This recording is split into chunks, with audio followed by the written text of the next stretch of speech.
अगर वीडियो अच्छी लगे तो लाइक और सब्सक्राइब करना ना भूले। एक बार जंगल में पक्षियों की आम सभा हुई। पक्षियों के राजा गरुड़ थे। सभी गरुड़ से असंतुष्ट थे। मोर की अध्यक्षता में सभा हुई।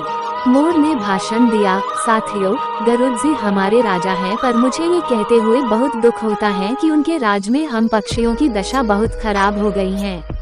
उसका ये कारण है कि गरुड़ जी तो यहाँ से दूर विष्णु लोक में विष्णु जी की सेवा में लगे रहते हैं। हमारी ओर ध्यान देने का उन्हें समय ही नहीं मिलता। हमें अपनी समस्याएं लेकर फरियाद करने जंगली चौपायों के राजा सिंह के पास जाना पड़ता है। हमारी गिनती न 3 में रह गई है और न 13 में। अब हमें क्या करना चाहिए, यही विचारने के लिए ये सभा बुलाई गई है। हुदहुद ने प्रस्ताव रखा, हमें नया राजा चुनना चाहिए जो हमारी समस्याएं हल करे और दूसरे राजाओं के बीच बैठकर हम पक्षियों को जीव जगत में सम्मान दिलाए। उद्धरण चिन्ह। मुर्गी ने बांध दी कुकुंकू। मैं हुदहुद जी के प्रस्ताव का समर्थन करता हूँ। चील ने जोर की सीटी मारी, मैं भी सहमत हूँ।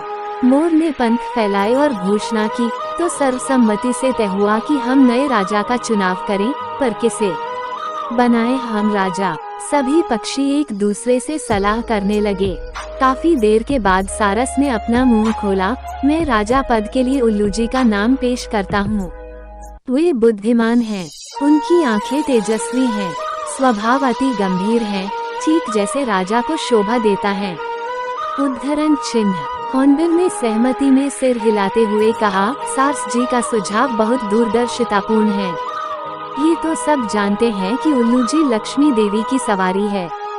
उल्लू हमारे राजा बन गए तो हमारा दारिद्र्य दूर हो जाएगा।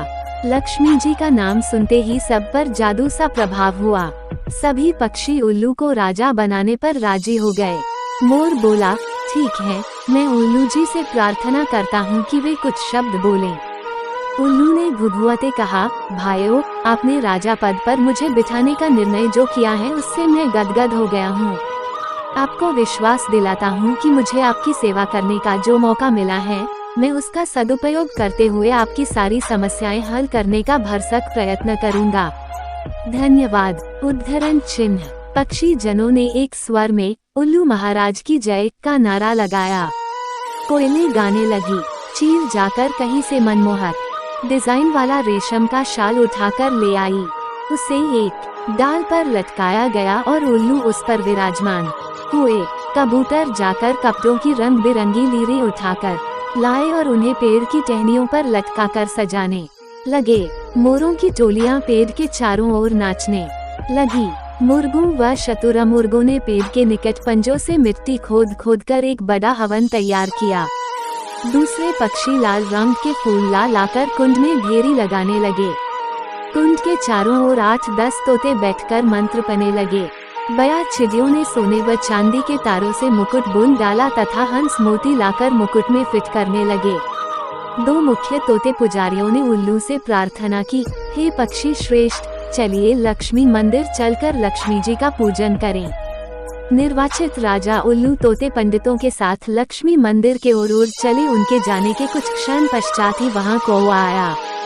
चारों ओर जश्न सा माहौल देखकर वह चौंका।